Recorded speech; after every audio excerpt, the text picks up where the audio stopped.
Hi, welcome to the Gadget Guy podcast at linuxjournal.com. Today we're going to look at the Asus EPC. Now this review almost didn't happen, but this is a really neat gadget. So let's get right to the review. You're watching the Linux Journal podcast, your source for product information for Linux and the open source community. And now here's your host, Sean Powers.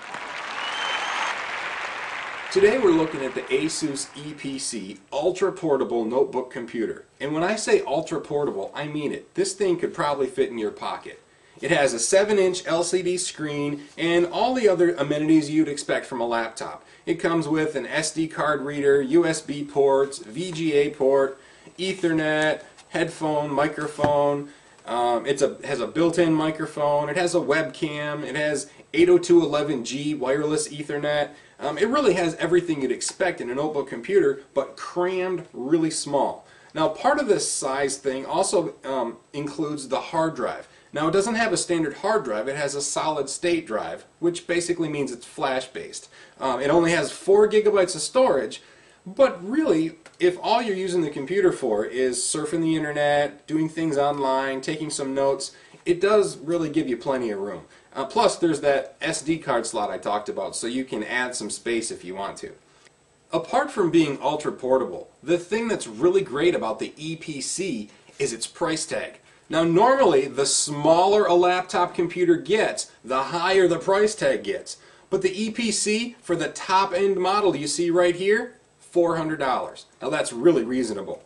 The other thing that's great about the EPC is it comes from the factory pre-installed with Linux. So you know the drivers are going to work, you know that there's no compatibility issues because that's the operating system it was designed to work with.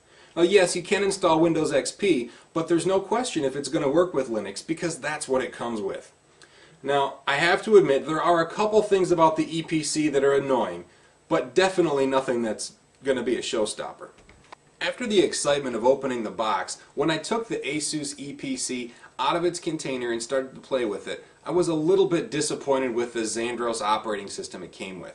It was really designed kind of like a Palm Pilot. There's a bunch of icons with categories, work, play, internet. I really felt limited. The good news is that you can install your own operating system on there. I chose to install Ubuntu. The big issue that I have now that I'm falling back in love with the EPC is the keyboard. It's about 4/5 the size of a regular keyboard, and you really notice it when you start to type. As you're typing along, your fingers, your hands, they start to feel like this. Because really, even if you have skinny fingers, they feel huge when you're typing on the EPC.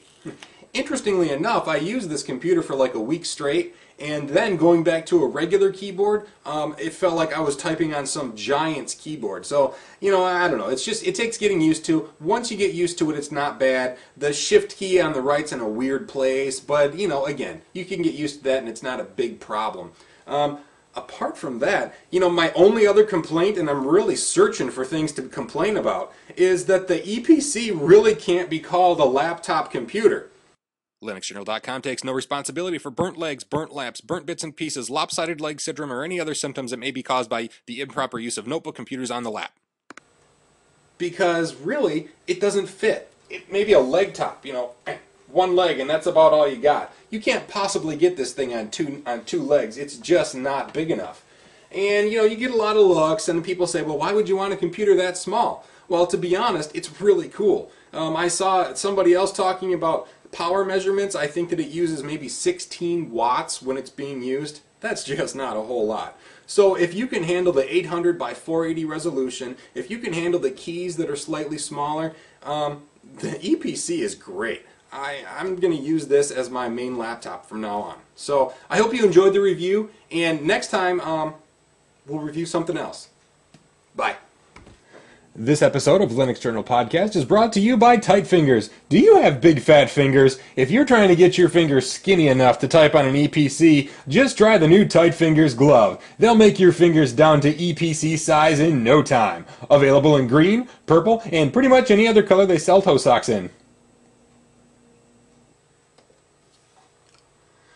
For a glimpse behind the scenes, there was never going to be an EPC video review.